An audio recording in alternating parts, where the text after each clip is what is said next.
Mesdames et messieurs, bonsoir. Bienvenue dans cette nouvelle édition de votre journal de 22 h à la une de ce mardi. Inauguration d'un poste de sécurité du garde-côte à Kangar.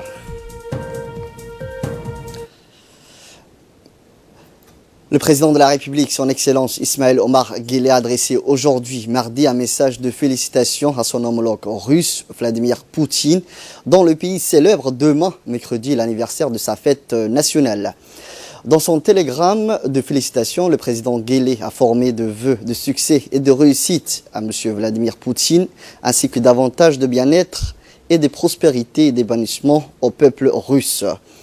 Je forme le vœu que la nation amie russe accroît l'œuvre largement accomplie de son développement et rayonnement, a écrit le chef de l'État djiboutien, qui s'est également réjoui de liens privilégiés d'échanges et de coopération entre notre pays et la Fédération de Russie. Soyez sûr, Monsieur le Président, que vous trouverez toujours auprès du gouvernement et du peuple de Djibouti tout le concours nécessaire au renforcement des relations de nos deux pays et de nos deux peuples, a par ailleurs noté le président Ismaël Omar Guelleh, avant de réitérer ce vœu de bonne fête à tous les ressortissants russes. Le ministre de l'Intérieur, Momin Ahmed Cheikh, et la chargée de mission de l'Organisation internationale pour les migrations OIM, Lenini Verasamy, ont conjointement inauguré aujourd'hui un poste de garde-côte pour la sécurisation des frontières maritimes et une meilleure gestion des migrants à Djibouti. Cette cérémonie a vu la participation du secrétaire d'État à la décentralisation, Hamadou Mohamed Aramis, l'ambassadeur de Gabon à Djibouti, Yonati Kouchi, de parlementaires natifs de cette région d'Obok, le colonel de garde-côte djiboutien Ouaïs Omar Bokoré, le préfet d'Obok, le président du conseil régional. Ce projet est financé par le gouvernement japonais et il est mis en œuvre par l'OIM.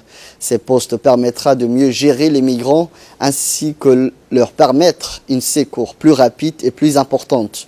Ces postes contiennent un bâtiment administratif, un hangar pour les migrants assistés et en transit, avec une fontaine d'eau qui est construite avec l'appui de la FAO, ainsi qu'une clinique équipée.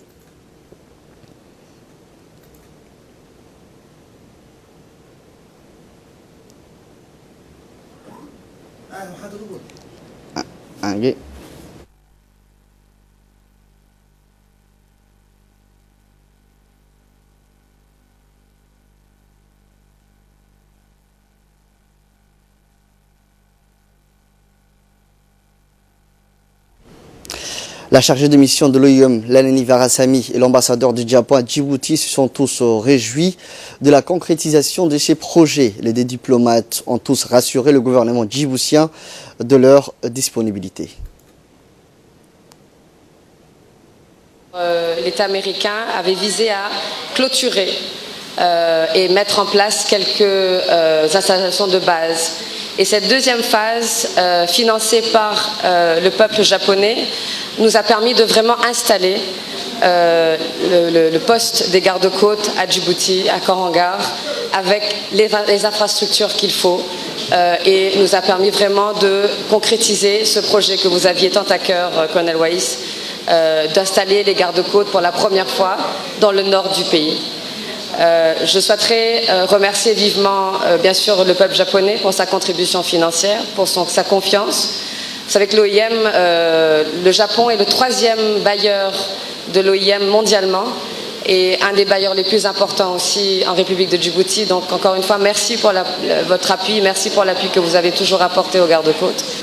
Le Japon travaille en partenariat avec l'Organisation internationale pour les migrations, OIM, afin de concourir aux efforts entrepris par les autorités djiboutiennes pour travailler plus efficacement en faveur de la sécurité dans le territoire et la zone maritime.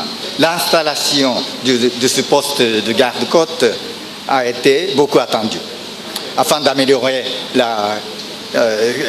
considérablement l'efficacité de l'opération que les gardes-côtes djiboutiens doivent effectuer dans la zone maritime environnante. Je crois que les autres services gouvernementaux également peuvent être rendus plus efficaces en profitant du fonctionnement de ce poste. Le colonel de garde-côte djiboutien s'est dit trop fier de voir ses projets enfin se réaliser. Ces postes sauvera de vie, a-t-il indiqué. L'institution de ces postes de contrôle de surveillance du littoral maritime de la garde-côte djiboutienne près du Khorangar est éminemment stratégique puisqu'il s'agit là d'assurer d'une zone où le mouvement de trafic d'êtres humains est concentré à cause de sa proximité des pays voisins par la mer, celui du Yémen. La garde-côte djiboutienne opère quotidiennement et en permanence dans ces eaux afin de lutter et dissuader le trafic d'êtres humains qui mettent en péril la vie des candidats à l'immigration clandestine en l'exposant à des conditions inhumaines pouvant conduire malheureusement à des pertes de vie considérables. L'ère de la vie humaine. Le respect des droits et de la dignité des personnes secourues en mer et lutte de la traite des êtres humains occupe une place primordiale dans la politique de la République de Djibouti. Le secrétaire d'État à la décentralisation, Hamadou Mohamed Aramis, a remercié l'OIM et la coopération japonaise pour leur soutien en affaires de réfugiés économiques en provenance de pays limitrophes qui transitent par nos côtés. Le secrétaire d'État a saisi cette occasion pour rappeler que la population des régions concernées par le flux migratoire, notamment les jeunes en proie au chômage, sont souvent tentés par les activités illégales. Le ministre de la Femme a quant à elle précisé l'importance que revêt ces postes pour la région. Nous sommes reconnus comme peuple et comme pays d'accueil. Et face à ce fléau de la migration, nous faisons que confirmer cette caractéristique et ce trait de caractère reconnu pour la République de Djibouti. Le choix de ce site, je pense, est très important et capital. Car à travers cette initiative, le gouvernement de la République de Djibouti, avec les partenaires, l'OIM et l'ambassade et la République et le gouvernement du Japon, ont choisi ce site pour pouvoir soulager cette population migrante qui fait face à une situation très éprouvante. Et en particulier à cette population qui représente plus de 20% les jeunes enfants et les femmes. Donc je dis encore merci et bravo pour le choix de ce site. En clôturant les interventions, le ministre de l'Intérieur a exhorté l'OIM et les autres partenaires à mettre en place les actions d'accompagnement en faveur des populations régionales et renforcer les structures de développement de base.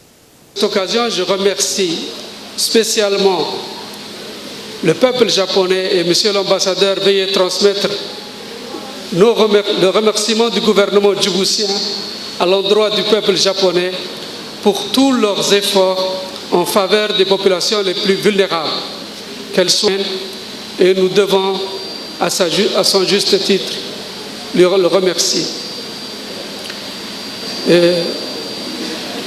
Ceci dit, la garde-côte, je n'en doute pas un instant, va user de ces infrastructures à bon escient et surtout pour aider et secourir et soulager la souffrance des gens pour lesquels elle a été construite.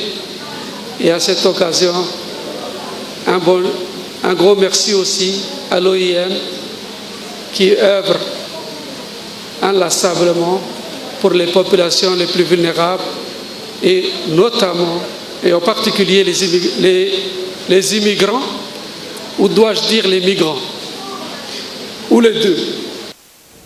Également dans l'actualité, le ministre de l'économie et des finances, M. Ilyas Moussa Dawale, a reçu le vice-président de l'agence japonaise de coopération internationale, JICA. C'est dans une ambiance cordiale que s'est tenue cette rencontre. Le ministre de l'économie, Ilyas Moussa Dawale, et son hôte se sont félicités de l'excellente relation qui existe entre la République de Djibouti et la JICA. Les discussions ont porté sur le voie et moyen d'une étroite collaboration autour des questions portant sur la gestion des finances publiques.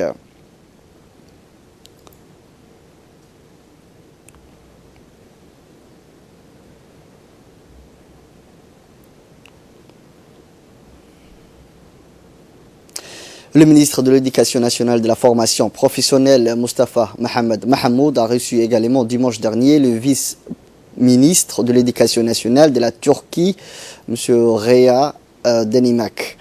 La rencontre s'est déroulée en présence de l'ambassadeur turc en République de Djibouti ainsi que du secrétaire général du MENFOP et du directeur général de l'ETFP, Mahmoud Abdallah Mahyoub et Abdelkader Hamed. L'occasion pour les deux personnalités d'échanger autour des voies et moyens pour approfondir et renforcer la coopération en matière d'éducation entre les deux pays. Le ministre de l'Éducation nationale et de la formation professionnelle a longuement exposé son homologue la politique éducative de son pays.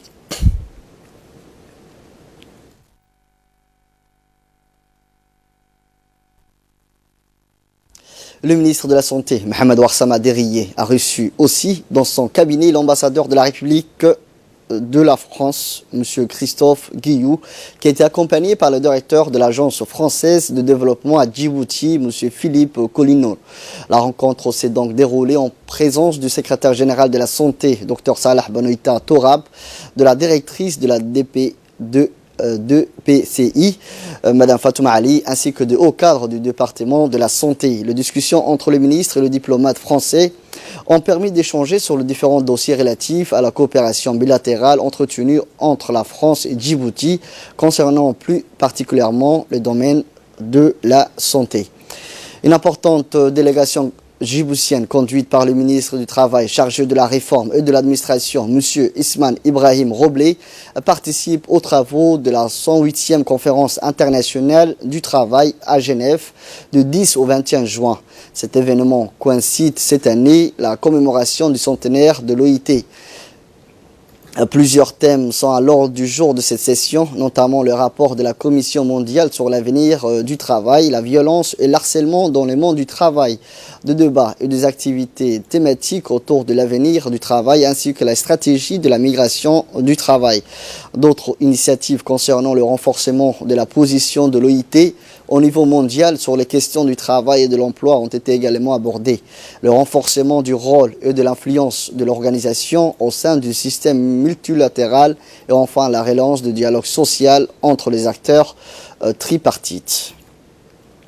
Le ministère de l'Équipement et du Transport a organisé un atelier de travail qui s'étalera sur 3 jours. Le cadre d'un programme de mise en œuvre de l'intégration régionale de la tripartite COMESA, EAC, SADC. Cet atelier qui a réuni plusieurs parties a pour objectif d'harmoniser la législation de la République de Djibouti concernant le transport routier de marchandises avec le texte juridique de la tripartite du secteur du transport. Le secrétaire général du ministère du Transport, M. Saïd Nouh Hassan, a tenu un discours dans lequel il a souligné l'importance de cet atelier.